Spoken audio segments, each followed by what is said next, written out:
বিধানসভায় যে বাজেট হবে সেই বাজেটে আমাদের জন্য কোনো ঘোষণা আসে কিনা।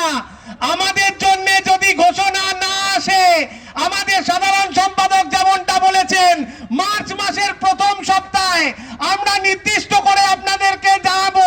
প্রত্যেকটা জেলায় 12 ঘন্টা আমরা ডিএম অফিসের সামনে বসে থাকবো। আমরা দেখবো এই সরকার, এই পুলিশ, এই প্রশাসন, এই আইপ্যাক, এই আরো যা সমস্ত আছে সরকারের হাতে মাথা অধিকার আপনারা যদি কেড়ে নিতে দেব না, এই প্রত্যয় ব্যক্ত করে আপনারা সবাই আমাদের মাননীয় সাধারণ সম্পাদকের ডাকে সাড়া দিয়ে একেবারে কোচবিহার থেকে কাকদ্বীপ, কাশীপুর থেকে কাঁথি, একেবারে দুকুল ছাপিয়ে আপনারা ধর্মতলাতে এসছেন। আপনাদের সবাইকে আবারও একবার নমস্কার জানিয়ে, অভিনন্দন জানিয়ে, ধন্যবাদ জানিয়ে আবারও এই লড়াই, এই আগুন আপনারা জ্বালিয়ে রাখবেন এই প্রত্যয় ব্যক্ত করে আমি আমার কথা বলা শেষ করছি। পশ্চিমবঙ্গ রাজ্য প্রতিবন্ধী সম্মেলনী জিন্দাবাদ।